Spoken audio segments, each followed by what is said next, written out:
Welcome to Behind Beliefs, Behaviors, and the Brain, your communication podcast, where we bring brain science and communication strategy together to transform how we lead, connect, and thrive. I am your host, Dr. Maisha Claiborne, mom, physician, coach, consultant, and lover of all things brain and behavior. I also happen to be a trained expert in cultivating trust and safety through trauma-informed communication. Now, you may be wondering, what the heck does that mean? No worries. On this podcast, you will come to understand it all. Together each Monday, we will explore and uncover what drives our beliefs, shapes our behaviors, and influences our communication, from individual relationships to organizational culture. Each week, we dive into the science behind trust and safety, relating, communicating, and breaking through limiting beliefs that hold us back. So listen up, because whether you're a leader, a parent, a spouse, or just some amazing individual trying to get the tips for operating in your highest self, on this podcast, you will learn how to harness the power of the brain to create real change in your relationships, your leadership, and your life. Tune in every Monday morning and remember to subscribe so you never miss an episode. Now let's dive in and start reshaping communication from the inside out. It's time to transform one conversation at a time. Welcome back to another episode. I am very excited for this conversation to share with you today because it's personal. And as you see, the title of the episode is Behind Difficult Conversations, Part 2, From Conflict to Courageous Collaboration. And I chose this title because I had an experience of having what was a string of difficult conversations that ended in a very collaborative resolution. And it can be done. It can be done.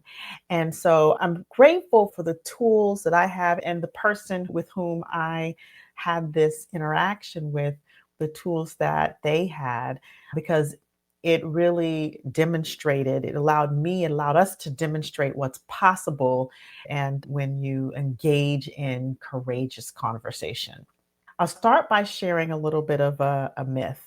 And that is that difficult conversations, and in order for conflict to be resolved effectively, it has to be done in this sort of very sterile, proper, completely calm manner all of the time. And that couldn't be further from the truth. Conflict can have an escalation phase, as I've done. I did a training on conflict, and it talks about the stages of conflict. So one of the stages of conflict is escalation.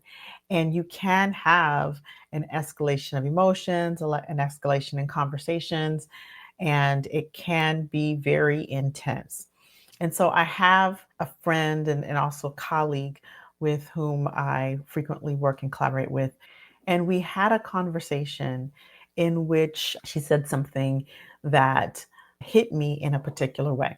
And for me, the way that I manage myself and when I am hit emotionally in a particular way is I'm not a person who always blurts or spouts everything out immediately. I'm a processor.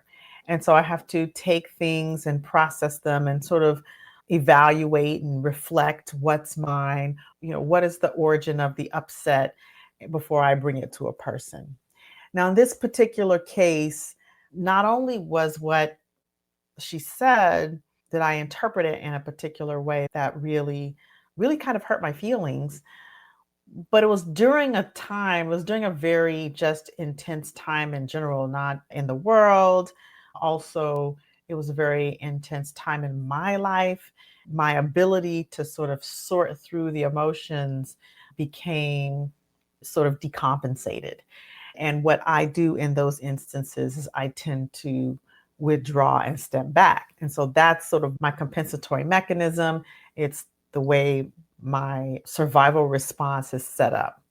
And that's not to justify or say that it's right, but that's what happens. And so my friend and colleague noticed this and eventually now I say eventually because it was some weeks, brought this to my attention. And that began our conversations.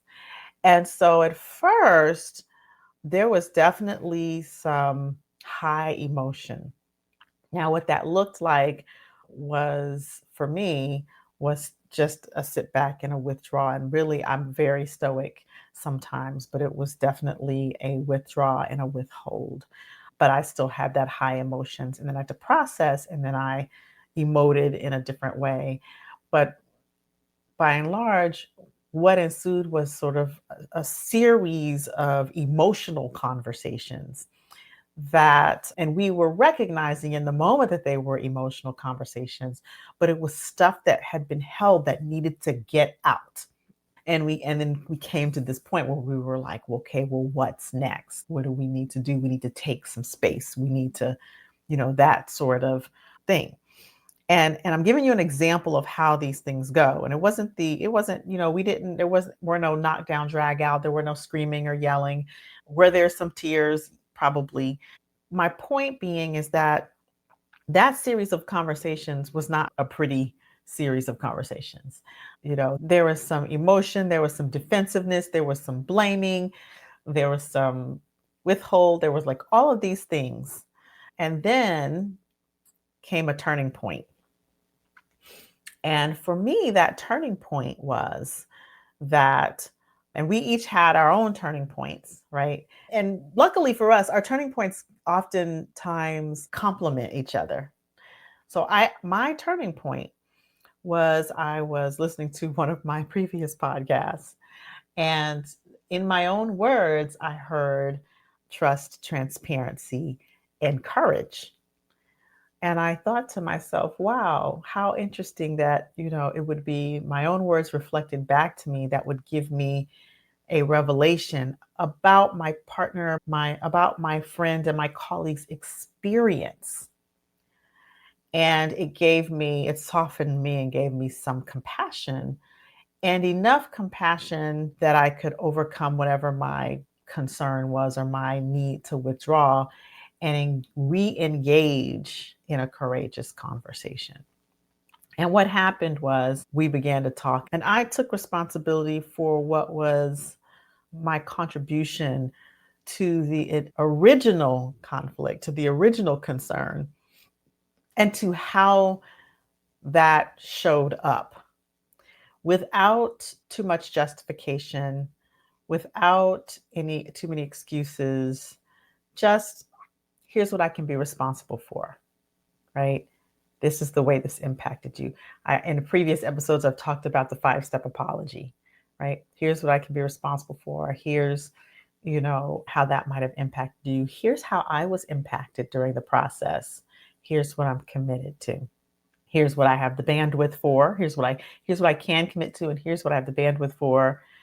Um, and just like kind of laid that on the table, laid my cards on the table, as they say. And what that did was, I think the courageous part for me was like really opening up and letting her into my experience of not only her at that time and what sort of ensued the changed behavior, but also like my experience of life at that time and my headspace.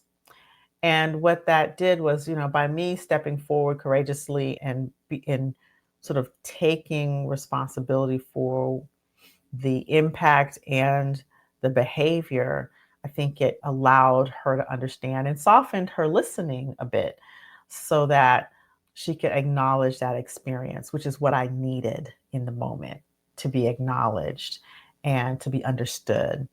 And then she could say, okay, well, this is how this impacted me, and I can acknowledge and be understood.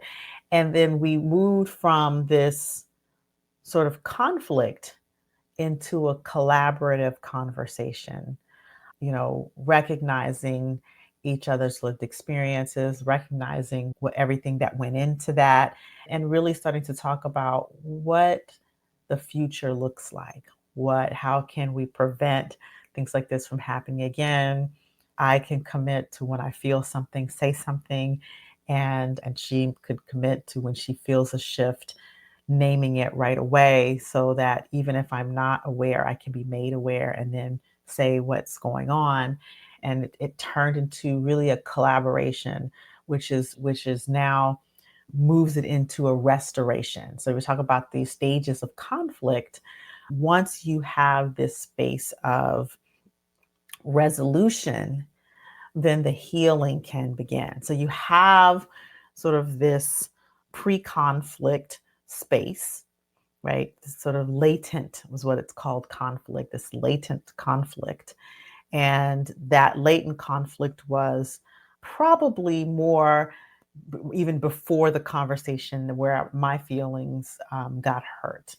It was probably, there were some other things that, there was like, there were there were circumstances that gave the grounds for conflict to occur, right? So there was latent conflict. And then the incident happened that where I got my feelings hurt, right? I had to be responsible for, I interpreted something a certain way and I got my feelings hurt. And it turns out that the way I interpreted it wasn't the way that it was meant when it was said. But because I didn't say anything, I didn't have the opportunity to know that. And I didn't give her the opportunity to share that. So then the escalation phase began. And then the escalation led to sort of the climax of the conflict, which were these series of conversations. So people think the climax of conflict is one big blowout, but that's not always the case. It can be a series of conversations, a series of things until something happens and a resolution occurs, right? So there's some type of, you go into a stalemate where you're just like locked in, nobody wants to be wrong. And so you can go into a stalemate and that can last for days or it can last for months or it can last for years, which in and of itself is a whole other episode of long-standing conflict and how that can cause trauma. Or you can move into a stage where there's sort of this compromise, people where you're that resolution phase. You're in the talks and you're what myself and my colleague friend did is the series of conversations that lead to resolution. And then once you have those compromise, those resolution conversations, then the healing can begin. And that healing over time is what restores trust, is what restores safety in relationships.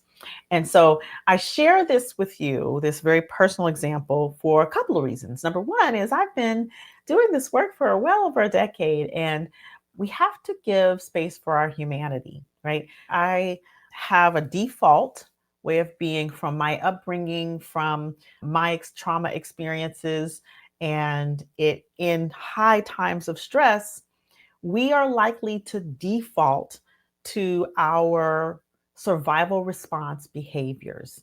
Okay, so I think that's important. No matter how much work you've done, a lot of times when there is high stress, especially if it's high prolonged stress, it is likely that we will default to our survival response behavior. We must, when that happens, we must give ourselves space and have compassion for ourselves when that happens, right? We're not perfect, we're human. The second reason I share that or share this story is because, there is always an opportunity to become aware and to then begin that restoration process. Resolution is not a linear process, right? So you may have the escalation and you may have some locked in, some, gridlock, sort of stalemate type things. You may begin a resolution and go back into a gridlock. You may begin a resolution and have another escalation. So it's important to understand that conflict resolution is not always a linear process, and it's not going to always look like a picture perfect mediation. It can be emotional, it can get ugly, but I think what's important to understand is even in conflict, when harm is done, it can be mended. It can be mended, but it takes courage and a willingness to be responsible for one's actions, at least one person to step in courageously. And that's not to say that I was that one person, because between me and my friend colleague, we are both those people. at any given time in any given type of conflict. We both lean into the discomfort and we both lean into those difficult scenarios. But it does take at least one person to step up and be courageous about these types of conversations. And it also takes skill and practice. If you never practice, if you're always avoiding, or if you're never practicing emotional regulation to the point where you can turn these conflicts into collaborations, then it'll never happen. And that's why I do the trainings that I do. That's why I do the workshops that I do. That's why I have this course, because if we're going to, as a community, as a collective, as a nation, as a world, deal with all of this conflict that is going on between people, then we're going to have to learn the skills to do it and practice those skills. And so, it's difficult conversations are going to occur. Conflict is going to occur. That is just the way it is. That is just nature of human interaction, and how we manage, how we deal with this conflict when it comes up. That is going to be the determinant of whether the relationship becomes permanently damaged or whether the relationship is salvageable. And most times, when you have two committed people, and even if you have one committed and one open person, right? But when you have one committed and one open, or two committed people, the relationships can be salvageable. Sometimes maybe not. Sometimes it's the end of the season and the relationship must be completed. I've actually had that, and I think I've shared about that on previous podcasts. But sometimes what the resolution is the completion of the relationship.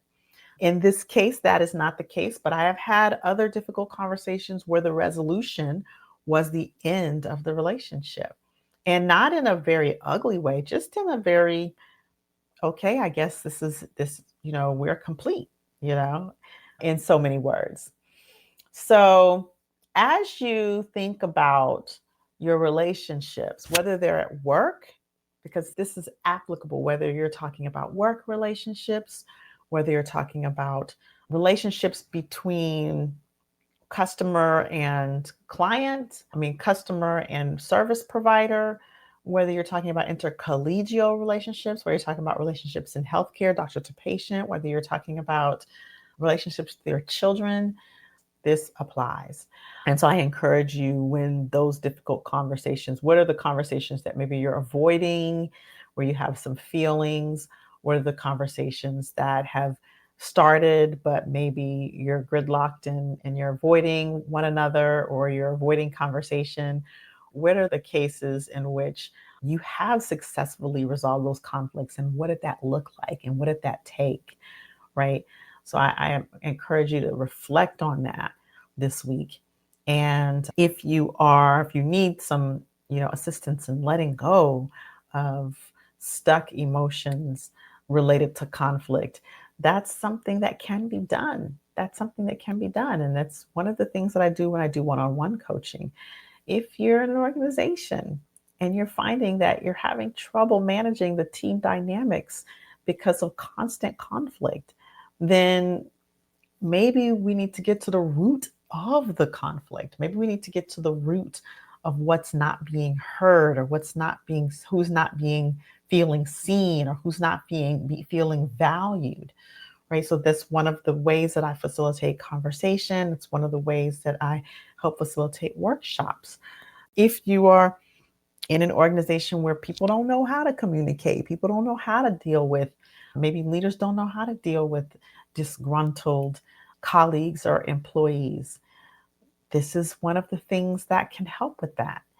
So reflect on that. And of course, at the end of the day, if you need assistance, I invite you to invite me into a conversation to see what we might do to collaborate and work with and bring resolution and skills and skills of communicating in difficult conversations and conflict to your family or community or organization.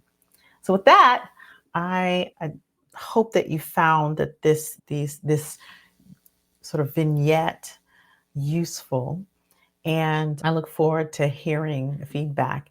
As always, I would like to thank the listeners, because without the listeners, there is no podcast. And I invite you to share this episode, share this with a friend, a colleague, a leader, a family member, because I think it's important that we understand that there are phases to conflict and there are ways to resolve it. And we can turn conflict into courageous collaboration, but it takes something. It takes willingness, it takes skill, it takes the ability to emotionally regulate, and it takes courage. And so share this episode. And of course, if you want to reach out to me, you can do that at mindremappingacademy.com. So be safe out there. And until the next time, stay empowered. Thank you for joining me on today's episode. We truly appreciate our listeners, because without you, there is no podcast. I really hope you enjoyed today's episode and that it gave you fresh insights and practical tools to elevate your communication and build trust and safety in all areas of your life, from leading your teams to strengthening your relationships at home. If today's conversation resonated with you, please take a moment to subscribe to the podcast, share this episode, and leave us a 5-star review. Your support helps us reach more people looking to enhance their relationships, their leadership, and the communication in every area of their life. If you are ready to take your communication to the next level, I encourage you to check out our Communication That Transforms online course. This course dives deep into creating psychological safety, mastering trauma-informed communication that allows you to build behavioral flexibility and tackle any circumstance in your life. You'll learn practical strategies for handling difficult conversations, navigating conflict, and cultivating trust in a way that truly resonates with the people around you and leaves them feeling seen, heard, respected, valued, and welcome. This course is designed to help you transform not only how you lead, but how you show up in all your relationships, whether in the boardroom with your teams or at home with your family. Check out the course at mindremappingacademy.com/TICC to learn more, see the full course catalog, and register. This link will also be in the show notes. That's www.mindremappingacademy.com/TICC. Finally, if these topics resonate with you and you want to bring them to your department, your team, or your organization, I'd love to speak with you. Reach out to me and invite me in for a workshop or a conference tailored to elevate your organization's trust, collaboration, communication, safety, and belonging. You can learn more and reach out to me by visiting mindremappingacademy.com/corporate-programs. Remember, change happens one intentional conversation at a time, with one small shift in how we connect, listen, and lead. Keep listening with intention and communicating with clarity. And until the next episode, stay empowered.